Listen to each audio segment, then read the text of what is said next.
आज हम ग्रामर के अंतर्गत आपको आर्टिकल्स के बारे में बता रहे हैं। आर्टिकल्स के अंतर्गत जो है ए और एन और दी का प्रयोग करते हैं।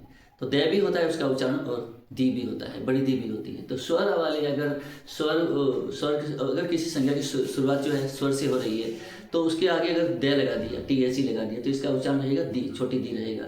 अगर मान लीजिए हम सुपरलेटिव डिग्री के वर्ड के पहले अगर ये टी एच ई लगा रहे हैं तो इसका उच्चारण बड़ी दी रहेगा, यानी दी रहेगा। The best, the longest, the shortest, the greenest, the wisest, इसी तरह से, ठीक है ना।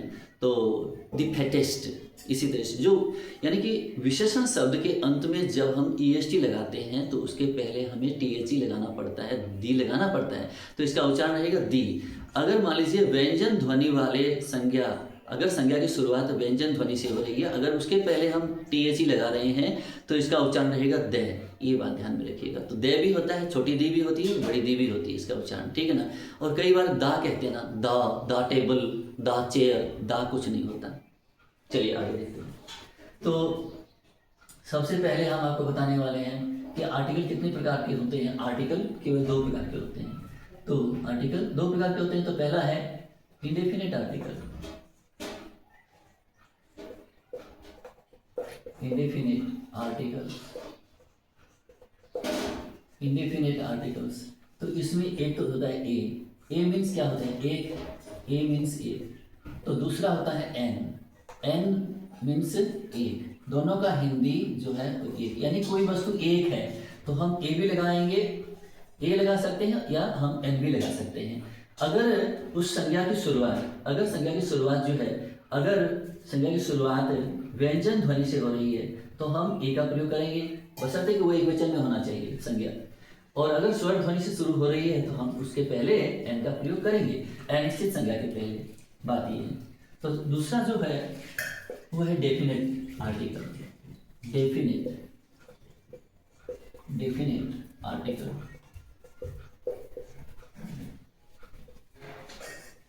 डेफिनेट आर्टिकल जो होता है वो होता है दे, ठीक है ना। तो इसको हम दे बोलेंगे या दी बोलेंगे, ये आगे वाले नाउन पर डिपेंड करता है, ठीक है ना। नाउन ही इसका डिसाइड करेगा कि इसको दे बोलना है या दी बोलना है, या बड़ी दी बोलनी है, क्या बोलना है इसको, ठीक है ना।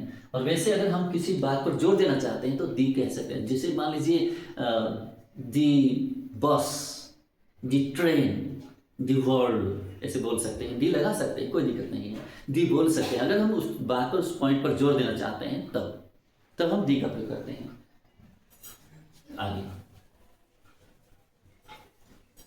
अब इंडेफिनेट जो आर्टिकल है इसका प्रयोग हम कहाँ करते हैं, यानी कि जिस संज्ञा की शुरुआत, जिस एक वचन संज्ञा की शुरुआत, जिस एक वचन संज्ञा की शुरुआत व्यंजन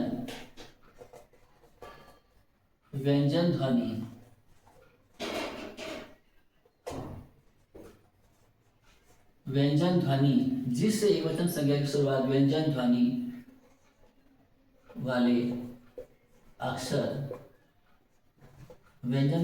अक्षर से हो, जिस एक वचन संज्ञा की शुरुआत व्यंजन ध्वनि वाले अक्षर से हो, तो उस संज्ञा से पूर्व ए का प्रयोग करते हैं।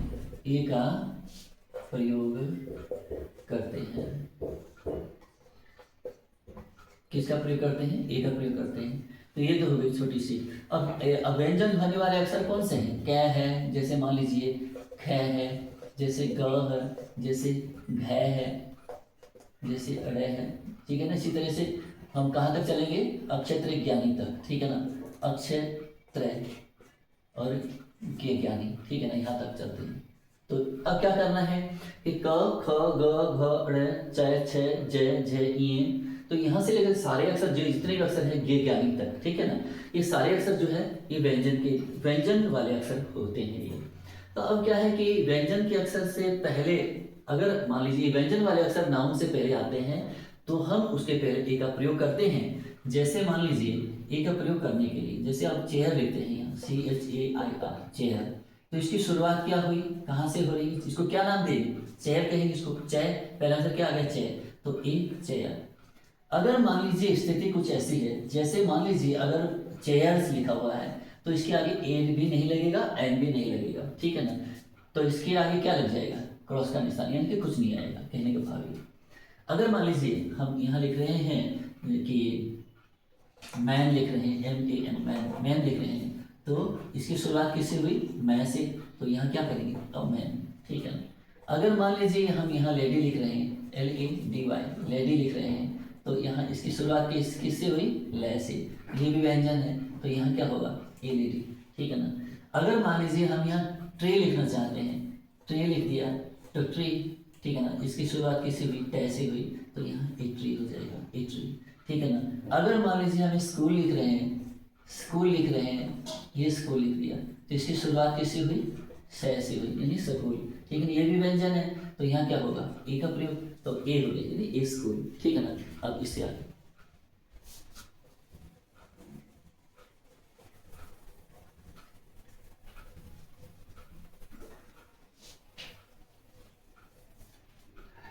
अब जैसे मान लीजिए यहाँ अगर लिखना चाहते हैं बॉय, बॉय लिखना चाहते हैं, तो ये बय आ गया, अब ये व्यंजन है, तो यहाँ क्या लिखा जाएगा, ये बॉय, ठीक है ना, ये बॉय कर दिया। अगर मान लीजिए हम यहाँ बुक लिखना चाहते हैं, तो ये बुक हो गया, तो पहला अक्षर क्या आ गया इसका, बै, तो बै हो गया ना, ये भी व्यंजन है, तो क्या हो गया, ये बुक। अगर ये बुक नहीं होकर बुक्स लिखा जाता है, तो ए भी नहीं आएगा, एन भी नहीं आएगा, फिर तो क्रॉस का निशान मान लीजिए, कुछ नहीं आएगा, नथिंग, कुछ नहीं। तो अब क्या है कि ये बुक एक वचन में है, ये सिंगुलर होना चाहिए, पहली बात तो ये सिंगुलर होना चाहिए, और शुरुआती इसकी अगर व्यंजन ध्वनि से हो रही है तो ए का प्रयोग निश्चित रूप से किया जा सकता है, ठीक है ना, निश्चित होगा। अब उसके बाद में अगर मान लीजिए हम यह लिखना चाहते हैं कि पेन लिख दिया, जैसे मान लीजिए पेन लिख दिया, तो पहला अक्षर क्या आ गया, पै, तो ए आ गया, ये पेन, ठीक है ना। अगर मान लीजिए अगर मान लीजिए यहाँ हम आगे लिखना चाहते हैं, जैसे डस्टबिन लिख दिया, तो डस्टबिन कर दिया, तो यहाँ इसकी शुरुआत किसी भी डे से, तो डे क्या है, व्यंजन है, तो यहाँ ध्यान से आपको हिंदी से जाना पड़ेगा, क्योंकि हिंदी से इंग्लिश में जाने के लिए हिंदी भाषा, अगर आपको हिंदी वाले अक्षर इनको छोड़ करके अगर ये पहचान, स्वर और व्यंजन का जो ये खेल है, स्वर और व्यंजन को अगर आप छोड़ के सीधा इंग्लिश टू इंग्लिश में जाना चाहते हैं, तो ऐसा असंभव होगा, क्योंकि हिंदी से इंग्लिश में जाया जा सकता है, और यही एक तरीका है।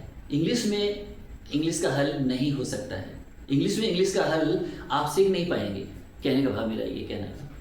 तो क्या करना है, डस्टबिन है, तो ए डस्टबिन हो जाएगा। अगर मान लीजिए यहाँ लिखना चाहते हैं, जैसे वॉल लिख दिया, WALL वॉल लिख दिया, तो यहाँ ये क्या हो गया, वो आ गया ना, तो ये भी एक व्यंजन है, तो यहाँ से क्या होगा, ये वॉल, ठीक है ना।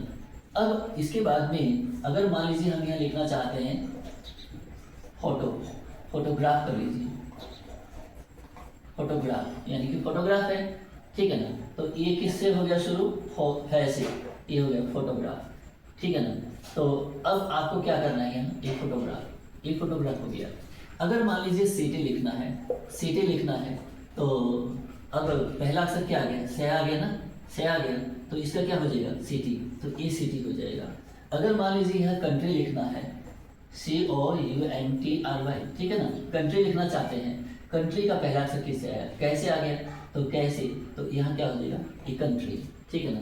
तो अब इससे स्पष्ट हो जाता है कि जिस संज्ञा यानी कि नाउन की बात करें, अगर नाउन है, नाउन वाला शब्द वर्ड है, अगर नाउन का प्रारंभिक अक्षर व्यंजन ध्वनि से शुरू हो रही है, कंसोनेंट साउंड से शुरू हो रही है, तो हम उसके पहले ए का प्रयोग कर सकते हैं, बशर्ते कि वो एक वचन में होना चाहिए नाउन।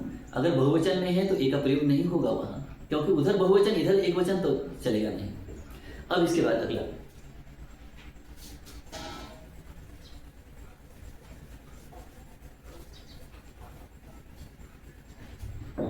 जैसे मान लीजिए अगर लिखा है गुड बॉय, अगर लिखा हुआ है गुड बॉय, तो अब बॉय ये तो नाउन हो गया, और गुड क्या है, एडजेक्टिव है, एडजेक्टिव का प्रारंभिक अक्षर देखना है। अब इसका बै वाला, ये बी वाला अक्षर नहीं देखना है, बॉय का बी नहीं देखना है आपको। यहाँ से गुड जो है ये जी वाला पहला अक्षर देखना है। तो ये पहला अक्षर क्या आ गया, गए, ये फिर से व्यंजन हो गया, तो ये गुड बॉय हो गया, ठीक है ना, ये गुड बॉय। इसी तरह से आप इनको ए का प्रयोग कर सकते हैं। तो बहुत ही आसान तरीका है ये। अब दूसरा जो प्रयोग है वो आ गया इंडेफिनिट आर्टिकल के अंतर्गत एन का प्रयोग। तो एन का प्रयोग स्वर, ध्वनि, एन का प्रयोग स्वर ध्वनि वाले संज्ञा के पहले, एन का प्रयोग स्वर ध्वनि वाले संज्ञा के पहले करते हैं, स्वर ध्वनि वाले संज्ञा के पहले करते हैं, बशर्ते कि वो संज्ञा एक वचन की हो। ये भी आप ध्यान में रखिएगा। तो जैसे मान लीजिए अब स्वर ध्वनि वाला अक्षर कौन सा होता है, अ, आ, ई वाले अक्षर जितने भी, ठीक है ना। तो ए, आ, ई, तो ई वाले जो अक्षर है आपको यहाँ प्रयोग करना है। तो इनको आप ध्यान में रखिएगा, यानी कि अ, आ, ई, ये स्वर वाले जो अक्षर है ये 12 अक्षर हैं, लेकिन इसमें से हम 10 का यूज़ करते हैं। तो ये जो अक्षर है ये स्वर ध्वनि वाले हैं। अगर किसी संज्ञा की शुरुआत स्वर ध्वनि वाले किसी एक अक्षर से हो रही है तो उसके पहले हम एन का प्रयोग करते हैं, बशर्ते कि वो बहुवचन का नहीं होना चाहिए। ये भी आप बार बार ध्यान रखिएगा। अब जैसे मान लीजिए हमें लिखना है यहाँ आइडिया। अब आइडिया लिखा, जैसे आई हैव एन आइडिया ऐसे बोलना है। तो आइडिया बोलना है तो an idea, I have an idea. तो आइडिया ये किससे शुरू हुआ, आ से शुरू हुआ। आइडिया एक नाउन है, ठीक है ना। तो एन आइडिया हो गया। अब जैसे मान लीजिए खालिस्तान छोड़ करके उसके बाद में अगर मैं यहाँ लिखता हूँ ओल्ड लेडी, अगर मैंने यहाँ ओल्ड लेडी लिख दिया तो ये क्या है, ओल्ड। अब लेडी को नहीं देखना है, लेडी तो एक नाउन है, ठीक है ना। अब ओल्ड क्या है, एडजेक्टिव है। तो प्रारंभिक अक्षर क्या है, ओ है।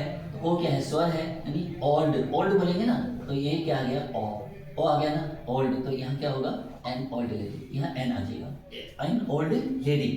अब उसके बाद में जैसे मान लीजिए मैंने यहाँ लिख दिया एक्सीडेंट, एक्सीडेंट, अब दुर्घटना, ये नाउन है। अब एक्सीडेंट, इसका पहला अक्षर क्या आ गया, ए आ गया ना, एक्सीडेंट। तो यहाँ क्या आ जाएगा, एन एक्सीडेंट, एन आ जाएगा, यानी एक दुर्घटना, ये हो गया।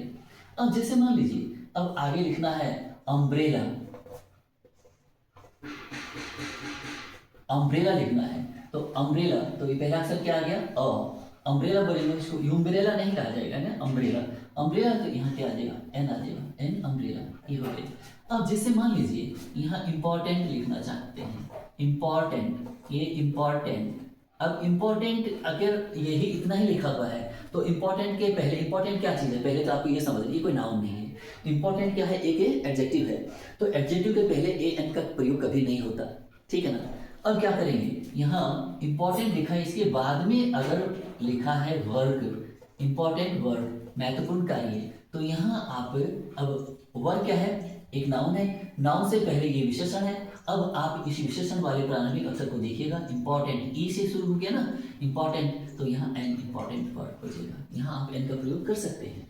अब उसके बाद में जैसे मान लीजिए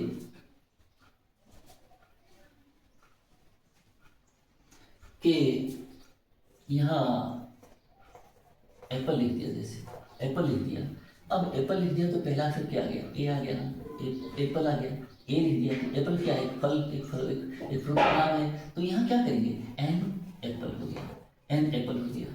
अब जैसे मान लीजिए अब लिखना है यहाँ इंक, आई एन के, इंक, इंक पॉट, ठीक है ना, यानी स्याही वाली दवात।